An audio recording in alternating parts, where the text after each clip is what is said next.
Okay, so tonight I'm delighted to have Chris Thorsen with me, a fellow board member of Aiki Extensions. So Chris, would you like to introduce yourself? Tell us a little bit about you. Okay, I'm a haiku poet. Hi, Molly. I'm committed to working with leaders and process of helping them awaken. I've been blessed to work with half a dozen exemplary leaders over the last 45 years, 50 years, and they've positioned me for a good life. So perhaps that's enough for now. Oh, no, it's not enough. So, tell us this. a little bit about your Aikido history. Okay. 50 years of Zazen, 45 of Aikido. Now, just this breath. Okay, that's not a bad start. Where did you start? I wandered into a chicken shack that Richard Moon was teaching Aikido in 45 years ago. Only Richard could teach in the chicken shack. That dojo was an inquiry lab, and it's the reason I stayed. I think if I'd entered a regular dojo, I would not have stuck. But he made it very clear that he didn't know what Aikido was, but if I was interested in the investigation, I should join him. So I did, and it's been a deep investigation. So Richard was the beginning. He comes out of Nado, and so I'm influenced by Nado, who got a scroll from O-sensei when he left training with the founder, and the scroll said, "Teach the Aikido that cannot be seen with the human eye." And that has influenced all my work, both on the mat and off, certainly with leaders. So what came first, the Aikido or the professional consultancy? I got into Aikido because I was an employee assistance consultant, which means I was doing referral work for people in the workforce in Marin County, California. And I had no training, I had no university background, so I was in over my head from day one and began to work with police officers and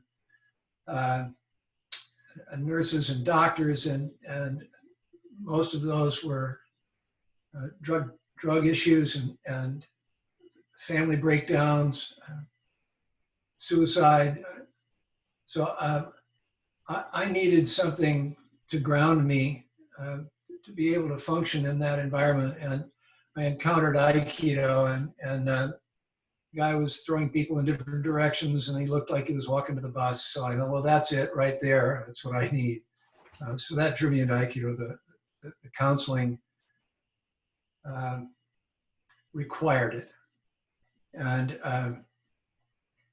to describe the shift that I made a little later, about 12 years later, one of the folks I had helped, who was a medevac pilot in Vietnam,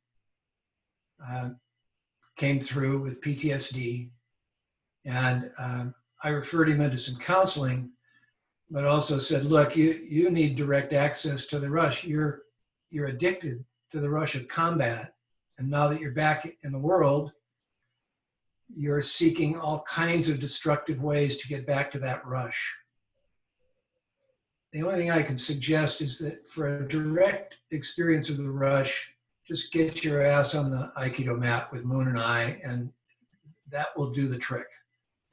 And indeed, he trained with us for a couple of years, and a few years later, having left the Bay Area, I was burning out, and at the end of my rope, and I made a declaration that I would work with leaders. I would find a way to work with leaders and get upstream of these crushing cultures that the folks that I was helping were working in. So I would help folks, but I would throw them back into the place that they came from. The companies, the public employers that were unconscious. So by Uh, that stage, your Aikido training was beginning to influence the way that you interacted with businesses. Like I had begun very, very early after starting my training to teach centering to anybody who came through the counseling process. right. It's like, good luck. I was just doing referral. But by the way, here's how to play with your breath. And I began to do some stress sessions with folks. But the kicker here is that this gentleman that I helped called me at a point where my marriage had crashed and I had given away my marriage to save the world, which was really not a good idea. And I was living on a futon in my office. Hi, John. And I was crashing. I was done. I was burnt. And this guy I had helped called me and said, hey, I'm going to start a company. I've just been invited to start a company in San Francisco. Come help me create it. And he said, your job description is prevent casualties. And that turned out to be Cellular One San Francisco. And we built whole regions of Cellular One across the country. And then he was picked to be the startup president for Nextel. And we built Nextel over the next 8 years. So I was absolutely boosted by Aikido and one of my Aikido partners into working with leaders, and I've done that ever since. Okay. So the topic we got under discussion that we wanted to explore was working with your shadow. And I know that you see that as really the purpose of Aikido. So would you like to just tell us what that means to you? Well, I'm going to read from notes a little bit so I don't wander off, but I see Aikido as the premier tool for mastering one's own self-sabotage. So practicing Aikido with our own shadow is to say, bringing loving protection to our own shadow as we do to our attackers in Aikido, to have a nurturing, caring response to our own shadow reactivity, to our conditioned mind, to the patterns that have been so deeply ingrained over the years, especially for folks our age.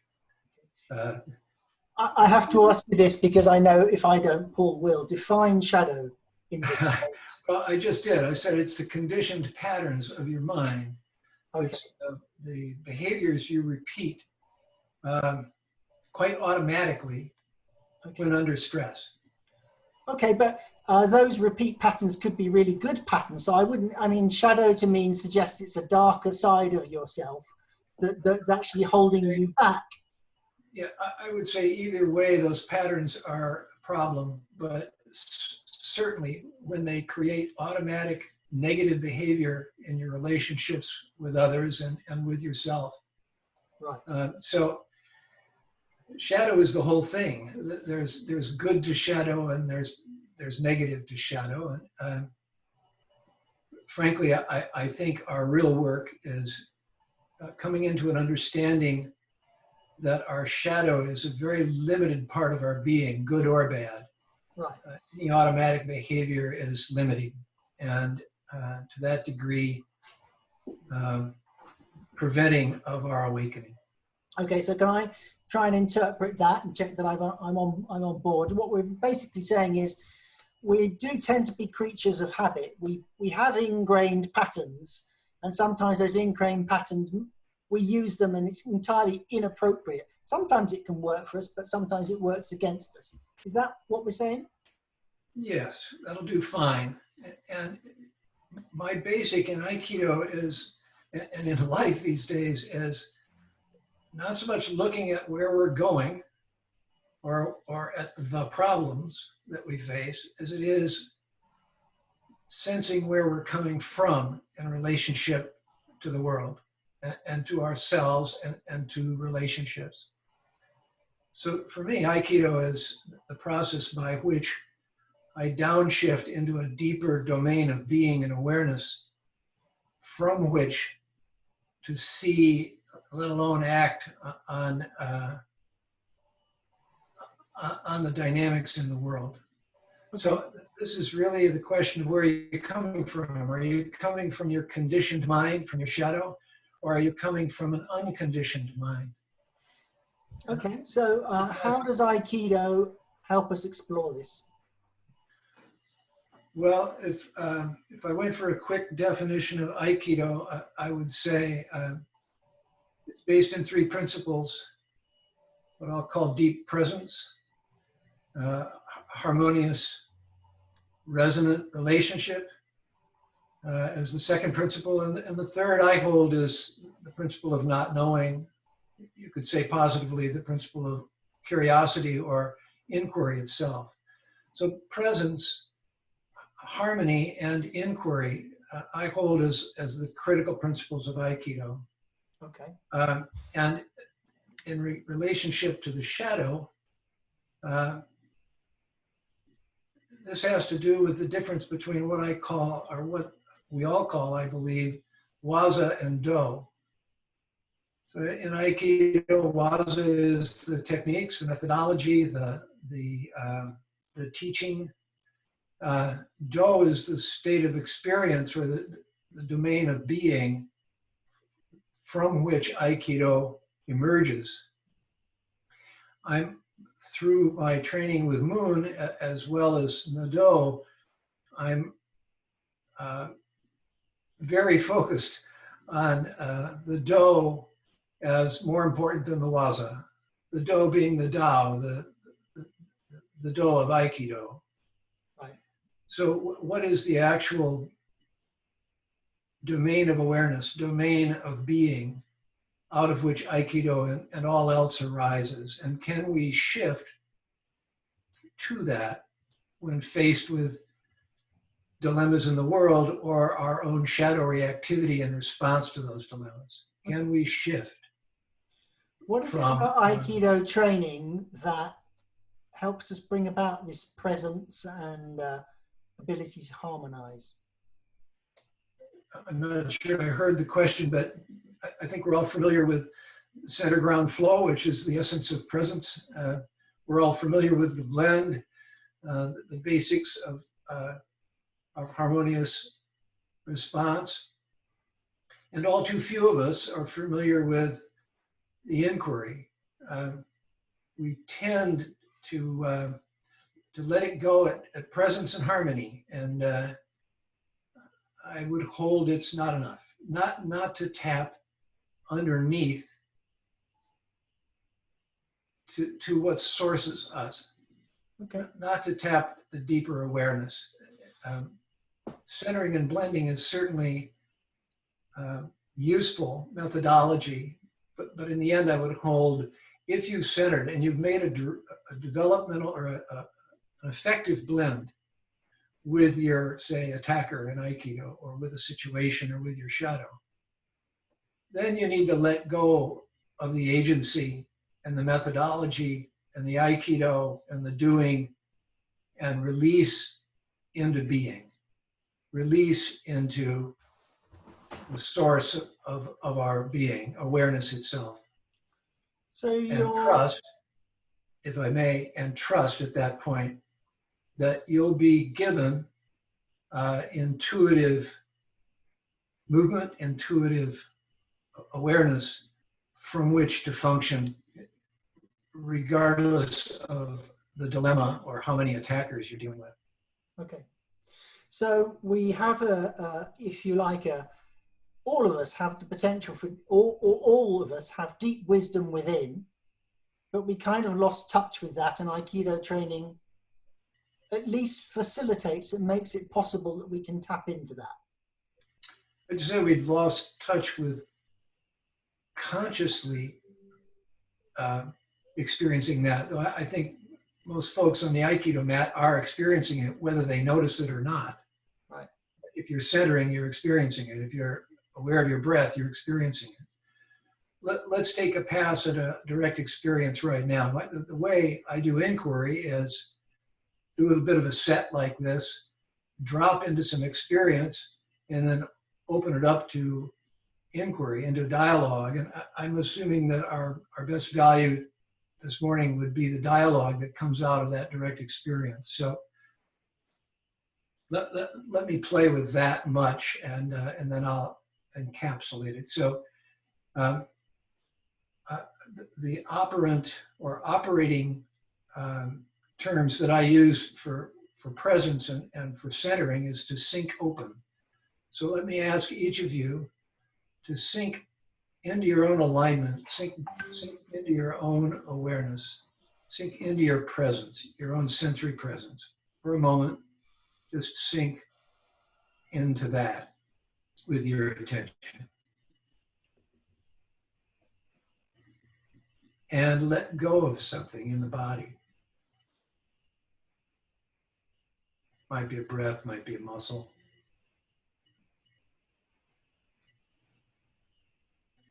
And now let go of something else.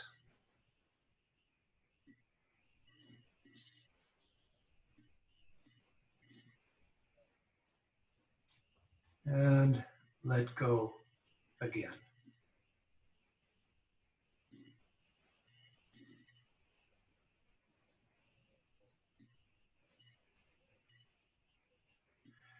This is the direct experience of awareness. This is the experience of our own spirit, the experience of consciousness itself. This simple presence. Let go of something else. And feel, sense the field of body sensation.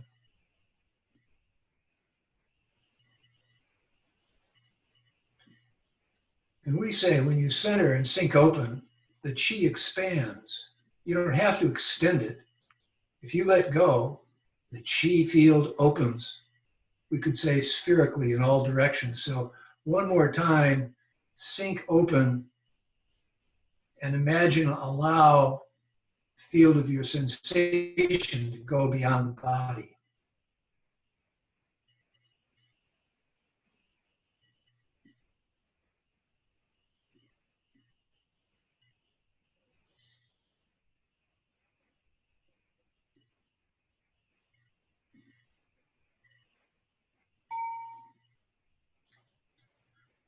So this domain of direct sensation is the field of awareness. And this simple process that we've all trained in, to sink open into the center, opens our attention into awareness. I'm very, very interested in the distinction between attention and awareness and consciousness, the distinctions. You could say attention it means to go out towards. So to actually withdraw the attention from the screen, from the world, and bring it into the core of the body and sense our own body sensations is to shift from external attention to internal attention. And then to let go of any tension in the body at that point drops us from attention into awareness itself. There is no special focus. Awareness is dissolved attention. It's the field. And I would hold that if we're interested in harmony with any event, any person, or certainly our shadow, then it requires this shift into an open, accepting awareness out of a riveted attention that's focused on trying to make things different, to draw the attention back into the being and to release the limits of attention into limitless awareness itself. In that limitless awareness, there's room for the shadow, there's room for the attacker, there's room for the difficult situations in our lives. Riveted with our attention out on the world trying to fix things makes no room and narrows everything down. It is the fight or flight dynamic. Chris, I'm going to suggest that we... interested in this opening. Go ahead, Quentin. I was just going to suggest we we unmute the microphones and see if people have questions or... Exactly. Yeah, so... Okay, guys, you should all be unmuted. So anyone want to report back what they found or want to ask Chris a question at this point? Nothing? I'll put you all back on mute. Here's what happens when we shift from attention to awareness, we release from the world of language. Right. And so what's to say? If you're actually experiencing presence, you don't need to speak. And there are very, very few questions. Now, I would say that it's not enough just to be present, though. If that presence opens into a full awareness and allowance, then we enter the domain of harmony, where the separation between ourselves and the world, ourselves and others, and ourselves and our shadow, which we see often as an antagonist, the separation dissolves. The harmony here means what I call kind of resonant inclusion of the relational field, inclusion of the attacker, inclusion of difficulties. Again, opening and making room for what's arising, whether we like what's arising or not. So I'm really moving from what we might call a finite mind, which is focused attention and limited by conditioning, to the infinite domain of awareness that is not limited, that is not conditioned. Okay. So the big question for me is you're talking to a bunch of people here who most of us probably have similar thinking to you. We might not use your language, but we kind of see Aikido your way, and we have our own language to describe the sorts of things that you're talking about, I think. But I'm just imagining you going out to talk to these hard-nosed businessmen and using this sort of language. And I wonder, well, how does that get received? And how are you able to get them to access this sort of innate wisdom that we have when they haven't had the opportunity to really experience it in the same way that we do within Aikido? It's such a powerful tool, but they can't experience that. The presence exercise we just did is universal. I've never had anybody not experience that shift. Okay. And you can certainly blend your language with folks, you know, harmonize with their language set.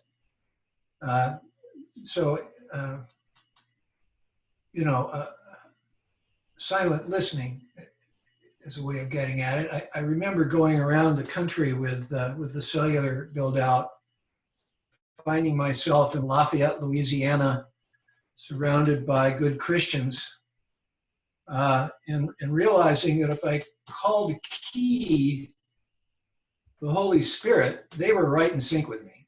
So, oh, that's what you mean. Well, no, why didn't you say so?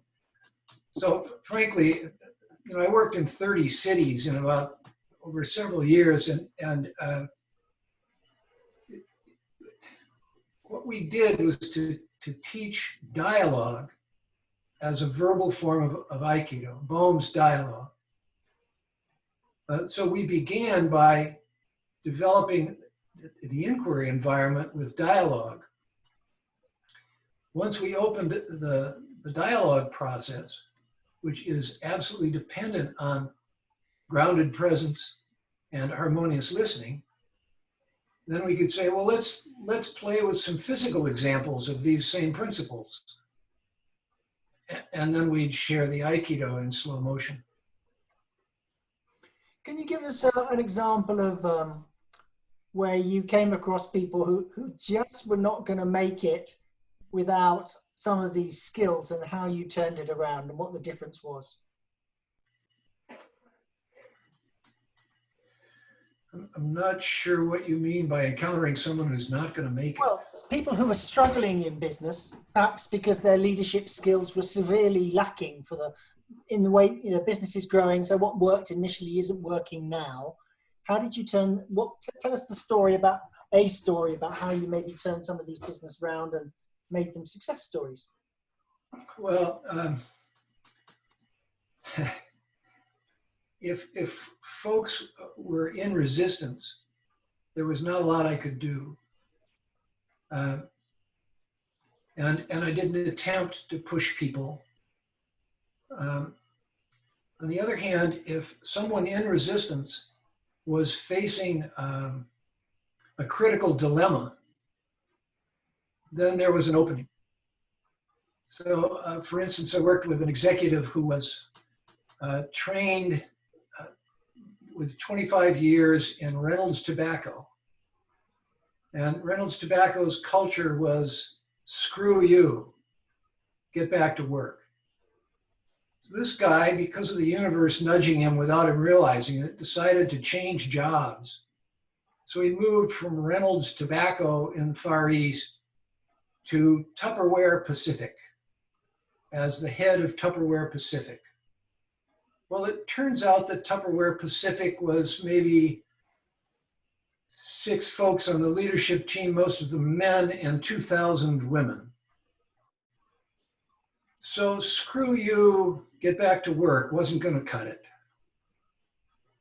And I found myself offered to him as a coach as an opportunity to deal with the fact that his team wanted him fired.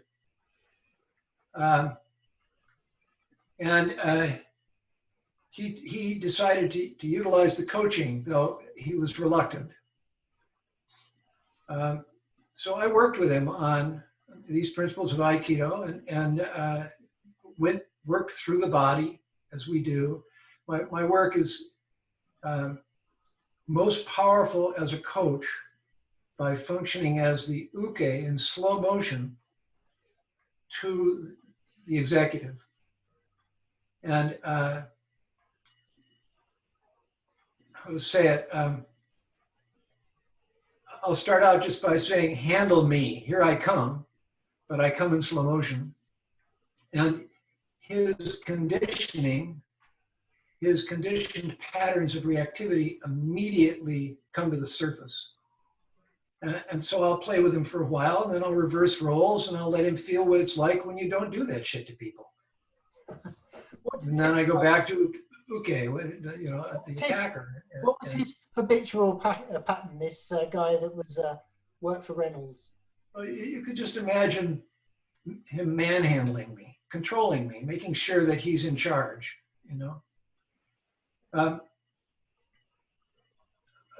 He had to win his team over, and to do that,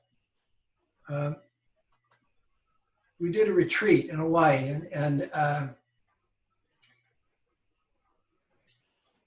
the first day of the retreat, we moved into dialogue that was to provide him with some feedback about people's experience of him as a leader. This guy had been trained in Harvard as a debater, and part of his team's concern was no matter what argument they brought forward, he could debate them into the wall. He was high energy, intelligent, and trained. So I said, well, you're going to have to not do that for a day. And the way we're going to work this is I'm going to stand over against the wall across from you in the room while you sit with your team. When you start to get uptight, look at me. And what I was doing was standing against the wall and patting my hara. And he knew what that meant. That meant go to your belly and breathe, shut up and listen. And by God, he did. And at the end of that time, his team said, all right, we'll play with you for 90 days. We'll see if this lasts. And by the end of the year, they'd broken the sales records in the company worldwide. He transformed. Impressive. Well, this was him not only gaining some physical skills and learning to blend with his team, but using his presencing to tune into his own conditioned reactivity and blending with that. That is, making room for it to arise and not resisting it. It's the resistance that triggers the reactivity behavior. So he learned non-resistance not only to his team's input, but he learned non-resistance to his own reactivity and began to bring understanding to it. And I'll give you one other piece. 6 months in, I spoke to his wife in Tokyo, and she said, I don't know what you're doing, but he's talking to his son for the first time in 2 years. Wow. And if I could interject for just a brief moment, one of the things that has been so impressive to me is to see parents and children who have habits of reacting to each other. And after working with Chris for just a few hours, it changes. They're able to communicate. And it's that resistance that they're giving up. We work, so you're clear, we work with first offending juveniles in a diversion project. In other words, they have a choice of going to juvenile hall, or working with Susie and I, and a friend of mine who holds the facilitation for it. And that's great to hear, Susie. It's remarkable to watch. And these are not business leaders or anything, but you can actually see them release their need to control.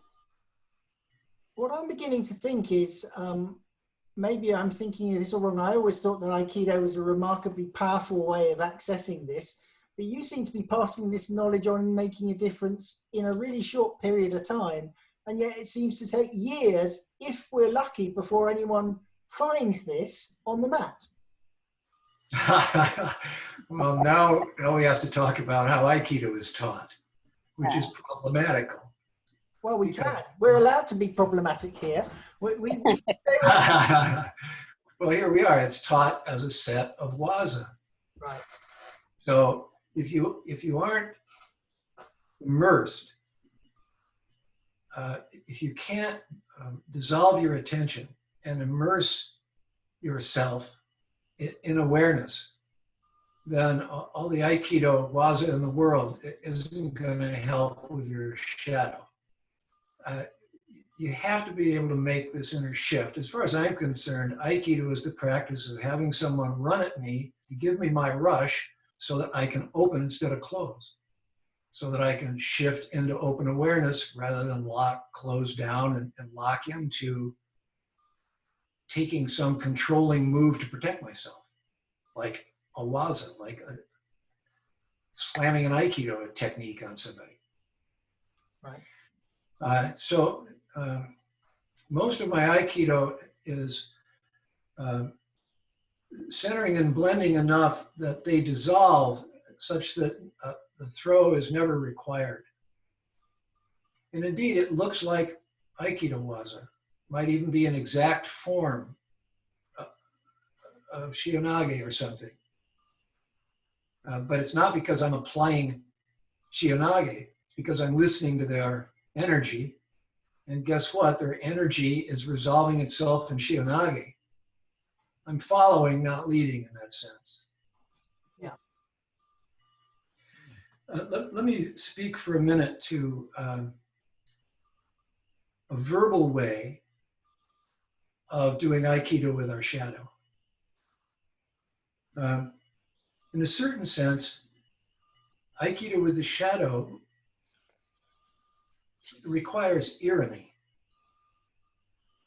That is, you need to face the truth of your shadow reactivity. You need to face the pattern, face into it, enter into it, and go deeply into the experience of your pattern, the opposite of resistance.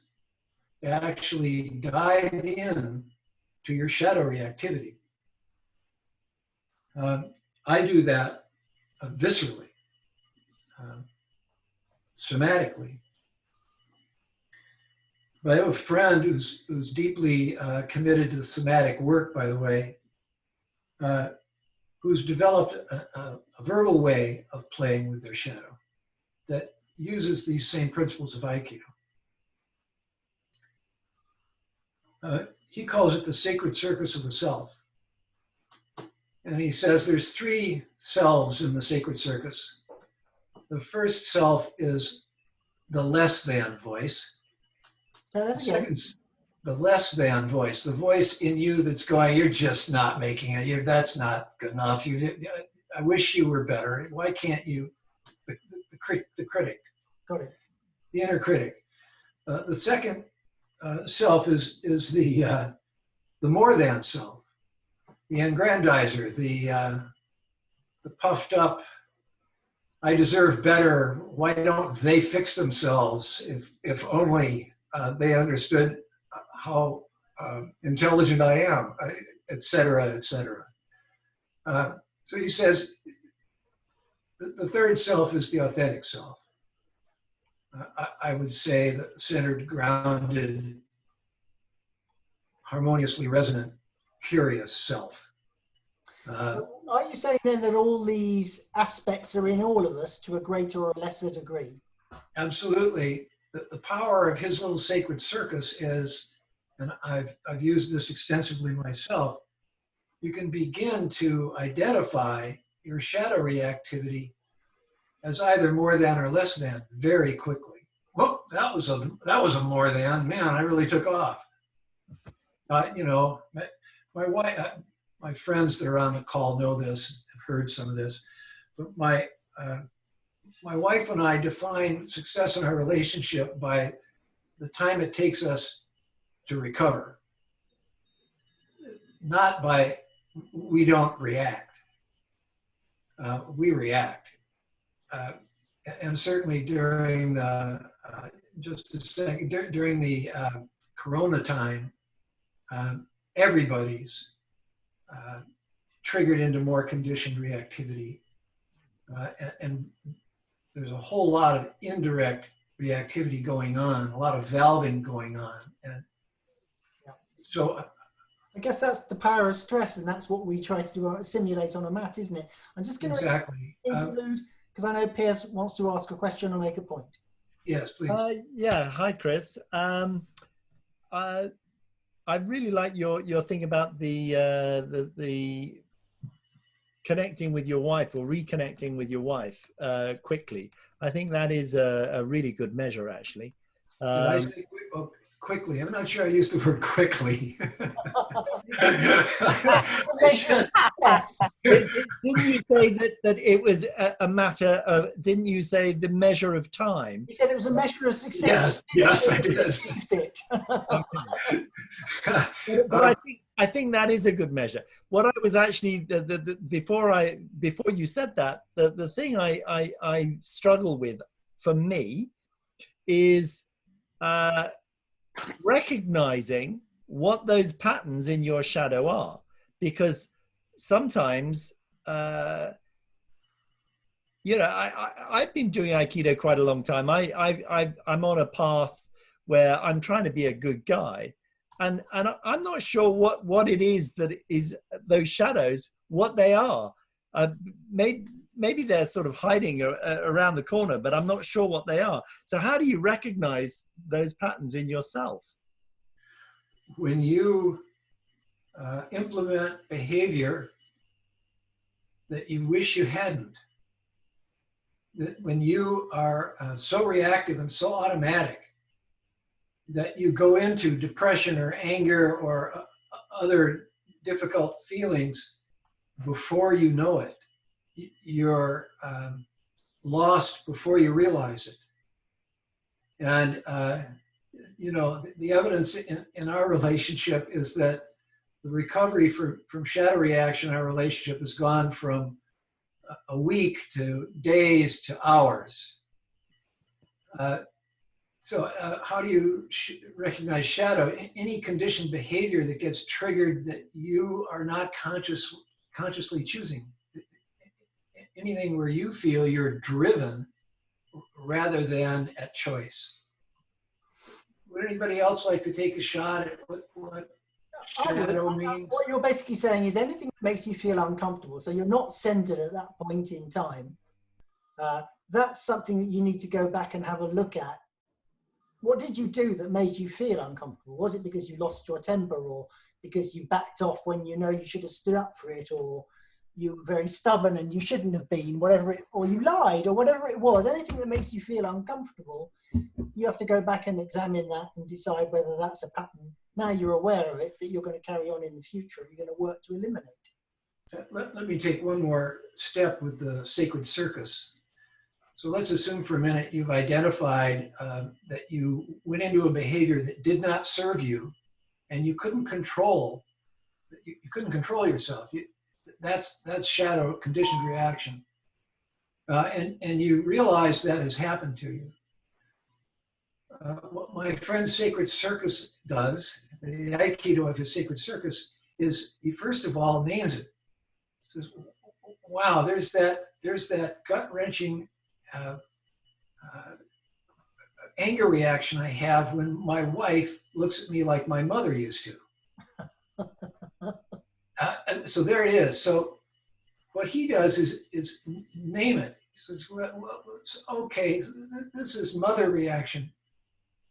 Then he has a dialogue. He invites his mother reaction to sit down across from him in an imaginary chair, and he asks that behavior, that pattern, what is it you want? Why do you keep visiting? What is it that I have not addressed in my life that means you have to keep reminding me? Why are you repeating? What do you want? Okay, can I ask a question, Chris, then? So I think that's really interesting, because I thought you were going to say that you would maybe ask some of those questions of the person that's just triggered you. So, but you didn't. So, no way. so for me, if I say something personal to me, I have a very good relationship with a lovely partner, but it seriously pisses me off when she tells me, "Oh, what I would do is this," and I think, yeah, but you're not me. If I wanted to do that, I would do that. But I don't want to do it, so you don't need to tell me. So, right. So that's a trigger. So do I ask myself what the hell's going on in me? Yes. Okay. You know, there's someone on the call that works very deeply with triggered behavior. Paul, maybe you can address how you see Aikido relating to dealing with the shadow. Yeah, I think we should give Piers some counselling now. It sounds good to me. Thank you, guys.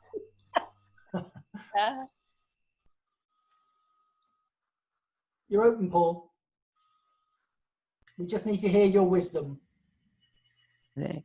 Well, part of the problem is I don't understand that vocabulary. I think I know what you're talking about. I can recognize the do's influence very clearly, but I don't find that vocabulary very helpful at all. It didn't speak to me when I wasn't aware of what it meant. So I start by, well, I just did a session online for somebody about a half hour ago. She said, I do something with my tongue that I don't understand. So I said, do it. And I immediately saw that she sent her awareness in a certain direction when she did that thing with her tongue. I didn't tell her. I asked her a series of questions. No, I taught her some exercises to sensitize herself to the feeling of what she did in her body, which is sending the awareness in that direction. Then when she did the thing with her tongue again, she said, oh, I'm going that way. And my job at that point is to help her figure out why she's going that way. And I don't tell her, I don't say it, I don't say it, I just say, why are you going that way? What does it feel like to go that way as opposed to some other way? So I try it in both directions.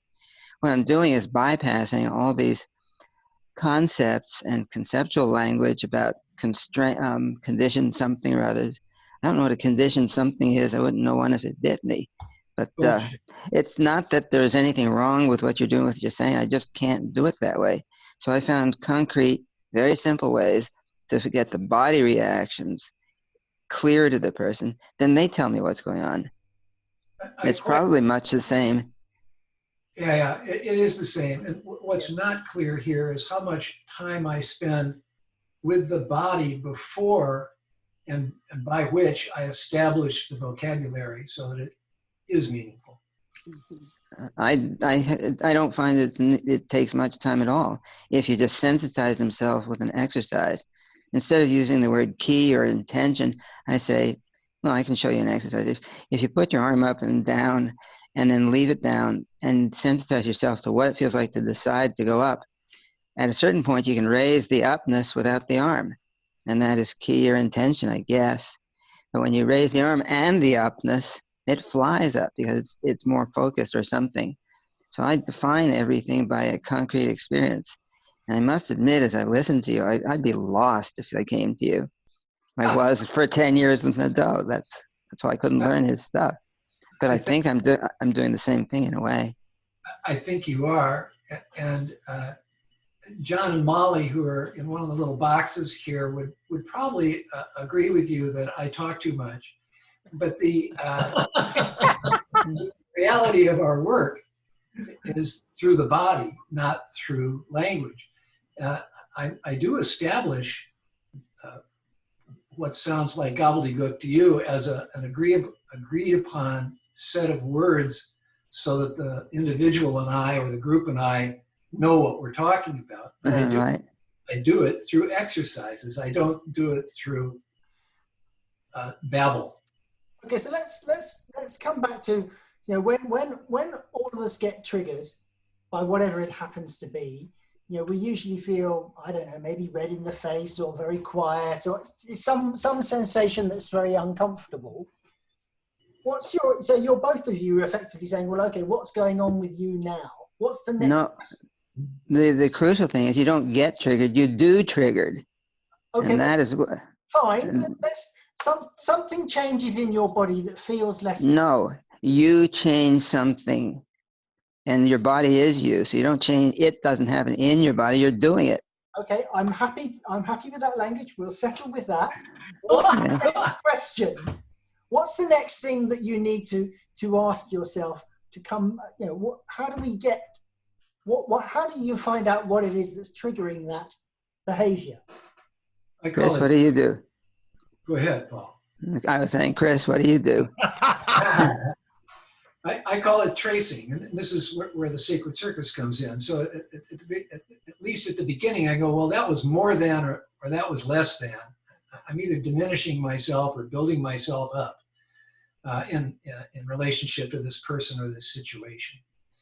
And then I think it takes time, and you may or may not be able to engineer a resolution on your own in the beginning.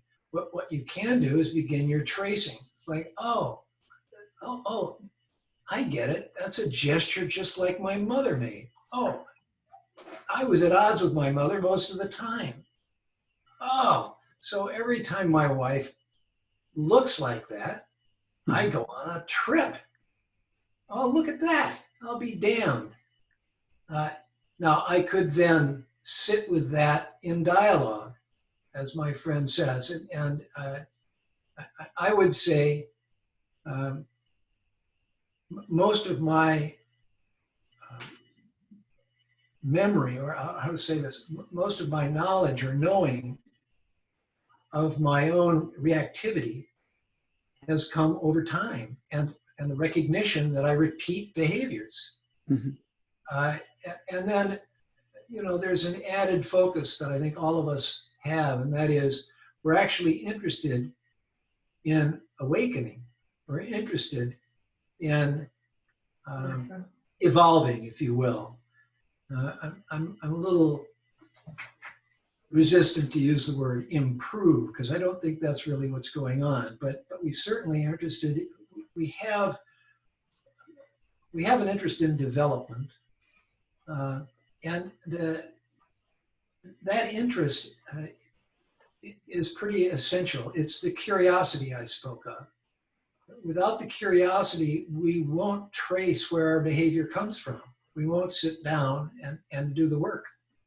And that tracing, it takes a lifetime. Okay, Chris, so I want to take it in. So I could think of things that trigger me, and I think it would be very similar to Piers, and we'd probably both come up with similar reasons as to why we get triggered in these situations. He's my brother, in case you don't know everybody else.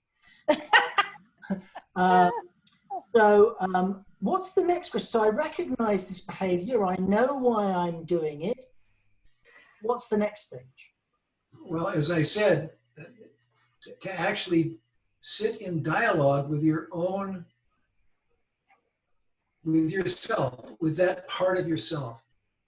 Why are you doing this? Why are we still, you and I, still in this dance? But my mother died years ago. What possible use has this? And my experience is, the deeper the dialogue goes, the less the hold that part of my being has, because it's been recognized, allowed, and embraced. So the conscious recognition, acknowledgement of that helps you let go of it over time. Yes, especially if you're interested in evolution and development. In other words, it's work. You need to hold yourself accountable. I actually would like to say on your behalf that I had at one stage, well, I still have a daughter, but at one stage I had a teenage daughter, and she was challenging, as most teenage daughters are, I'm sure, as are teenage sons. Anyway, I was in a group, a networking group, and there was a practitioner, therapist, I don't know what she called herself. Anyway, she wanted some computer help, so I gave her computer help, and she said, well, I'll give you a session. And I said, okay, well, I'm having issues with my daughter. So what she did is she said there were positions in the room, and she said, right, in this position, you're the daughter, and in this position, you're you. And I want you to say something to your daughter. And then I went to my daughter's position, and I had to answer to me. And I have to say, I did get quite a revelation and a better understanding of my daughter, because I really, truly put myself in her place. And actually, I think my relationship with my daughter helped because of that. And that's almost what you're saying, isn't it? It's you have that dialogue with yourself by putting yourself in that other person's place, and then being truthful with yourself. That's the Aikido. Yeah. I would say also that there is incredible power in role-playing these situations. And it's what the Aikido enables me to do. So I will, with a leader, for instance, who's got a control issue, an over-control issue, go back and forth as Nage and Uke, so that one, he feels what it's like from me as Nage when he grabs my wrist or whatever. He feels what it's like to be controlled by me. And he feels what it's like when I do Aikido with him. That is, be a non-resistance enhancement of his energy. So we'll literally act out in slow motion with Aikido the situations that they get in trouble with, where they get triggered. Might be an employee that they can't figure out how to deal with. I become that employee. The other thing I wanted to say about tracing and working and dealing with the shadow is, if you're genuinely interested in developing a positive relationship with your own conditioning, then, and your triggering and your reactivity, then tell your spouse or a close friend, I'm concerned about this pattern that I have. And I'd really appreciate it if you'd help me notice it. If you'd help me notice when it gets triggered. Sometimes I don't even notice. So you actually open the field of inquiry to include other people, and for a leader to turn to their senior executives and say what their shadow's like is tremendously empowering. I'll give you a quick example, and then Paul has something, I think. That the leader of the cellular group took over California, the building of the California-Nevada system. So this was all the cities in California and Nevada. We were building the cellular system. So we sat down with, I don't know, 8 of his senior directors whom he had just inherited. His name was Jim. This was the medevac pilot. And I said, my job was to facilitate these retreats on strategy and on team building and the like, and the development of culture.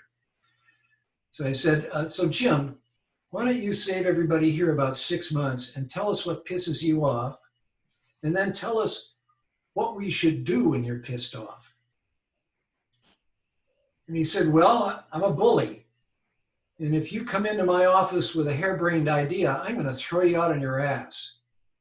And then I'm going to look at my watch to see how long it takes you to get back in the office. Come back in. And if you're still playing harebrained, I'll throw you out again. And then I'm really going to look at my watch to see how long it takes you to get back in this room. If you come back in, you're on my team. If you can't, we should call it right now. So tremendous, it did save everybody 6 months of sneaking around trying to figure out how to deal with Jim. You know, it's just like right out in front. So there was 2 things there. One, Jim was acknowledging his shadow to himself as well as to the team, and giving everyone jurisdiction to call him on it. So we were then able to turn around to the team and go, so what about you? How do you get pissed off? What do you want us to do when you're pissed off? Well, I want you to wait a day. Well, that's handy knowledge. So the revelation, the sharing of the shadow behavior,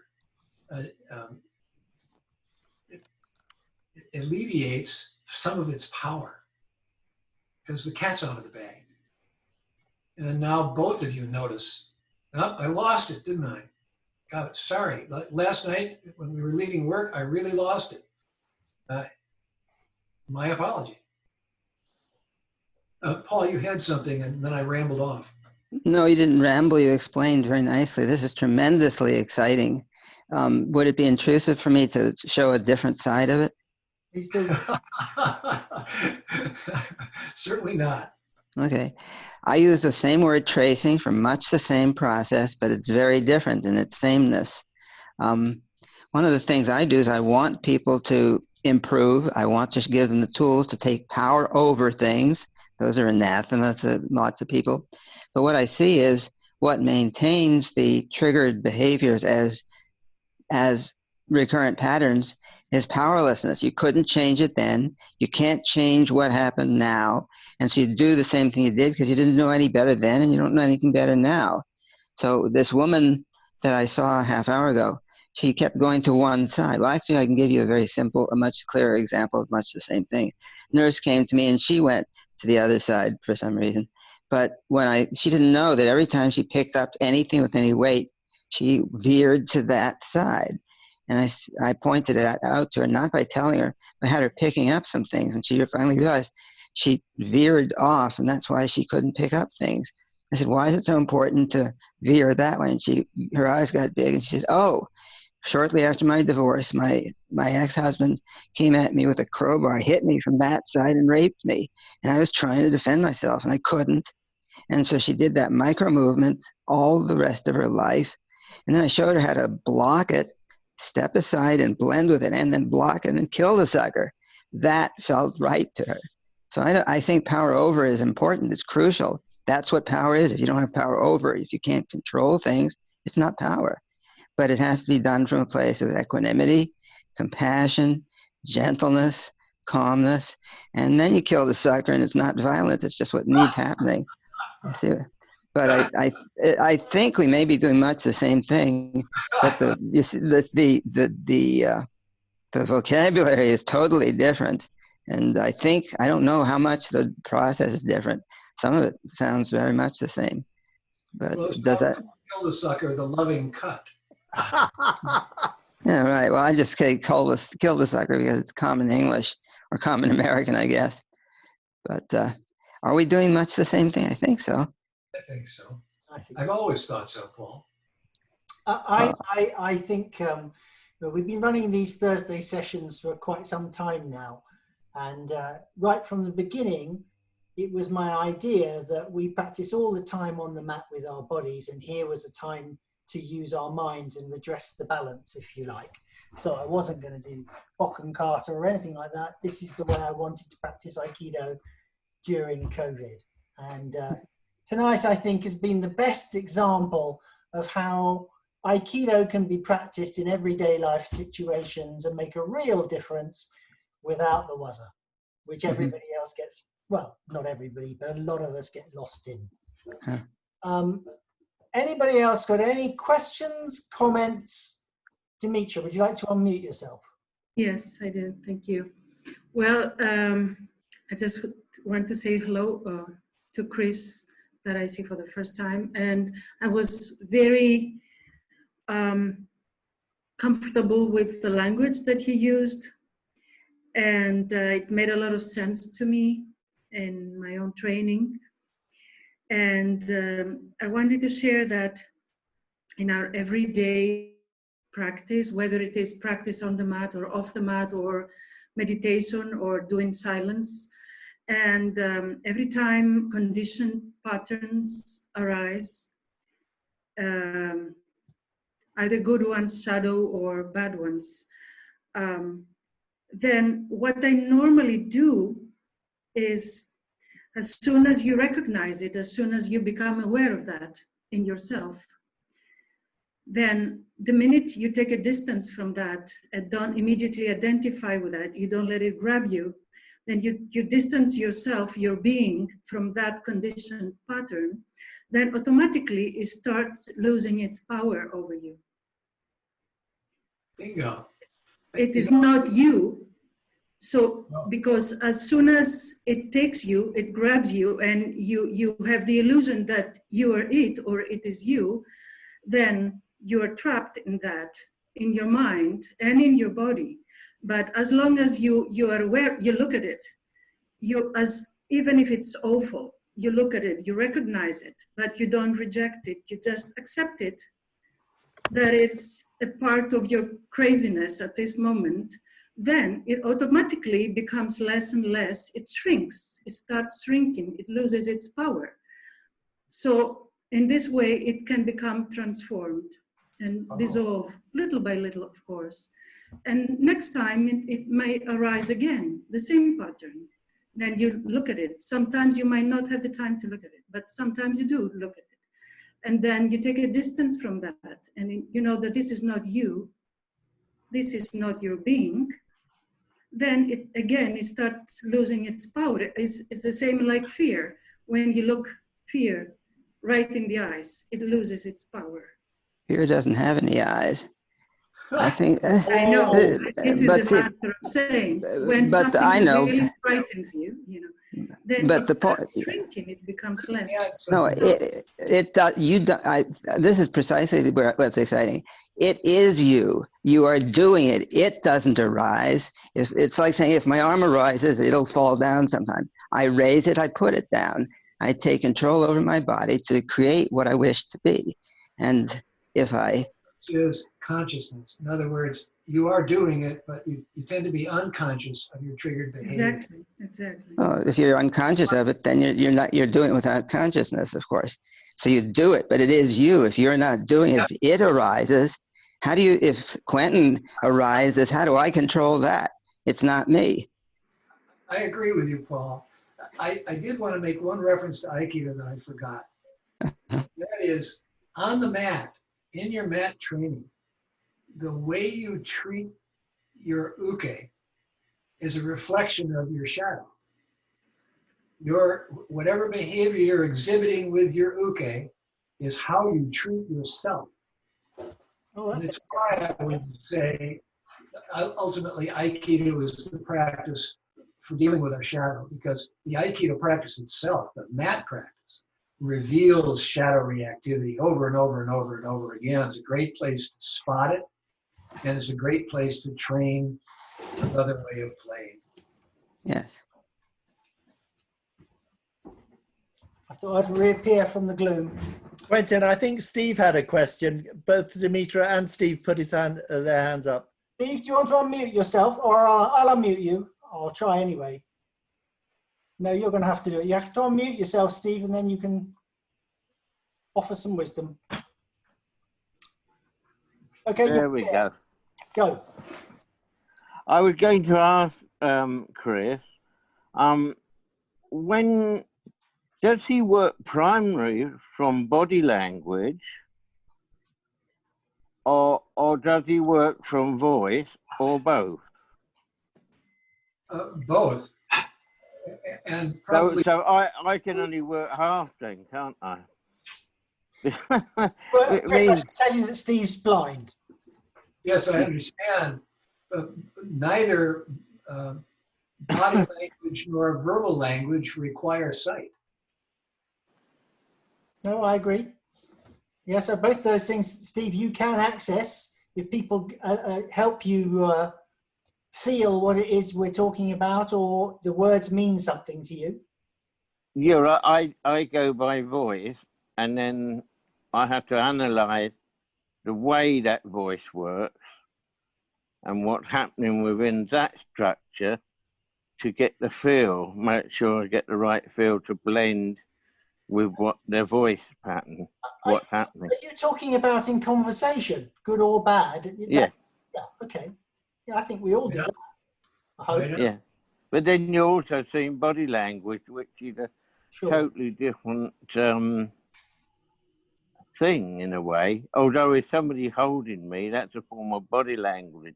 Yes, it is. I mean, you've got less information when people aren't grabbing you, but Yeah. body language tends to match emotional tone in the voice. So there's a pattern that, you know, one's reflected in the other, I would say. Usually. Yeah. Well, yeah, usually. But I think it's been about blending with what is happening and turn that happening into a positive thing. Yeah. More than moving that, leaving it in a negative state, isn't it, Chris? Yes, and I'd say what we're talking about here is doing the same thing with your own internal demons, with your own internal stuff. Right. Yeah. Okay. We may have reached that point in the evening where I say final comments. Chris, that includes you. If there's a final thing that you want to offer us. Just thanks for the opportunity to hang out. Great to see Molly and John and Susan. Yeah. Molly and John are part of my Aikido class, which is postponed at the moment because of COVID. Yeah. But we've been meeting Monday nights doing non-falling Aikido for 6 years. Fantastic. It's lovely to see you here. Indeed. It is. Thank you for allowing me to visit today. Anytime. Always welcome. Thank you. Okay, well then it remains for me just to thank Chris for sharing his thoughts. Really, I thought illuminating and something to think on for all of us, I think. And thank you everybody else for showing up. Wonderful. It is a joy to run these sessions. Next few weeks, things we're going to talk about the nature of conflict. We're going to look at gratitude in Aikido. So there's a couple of things that we're going to bring up anyway. Still open to suggestions as well. Okay, so time to bye-byes. Thank stuff. you. Yeah. Bye, Steve. Bye, Derek. Yeah, bye. Bye. Bye, Paul. Bye, Thank you everyone. so much. Thank you, Chris. Thanks, Thank you, Chris. Quentin. Yes, bye, everyone. I'm going to close the room now.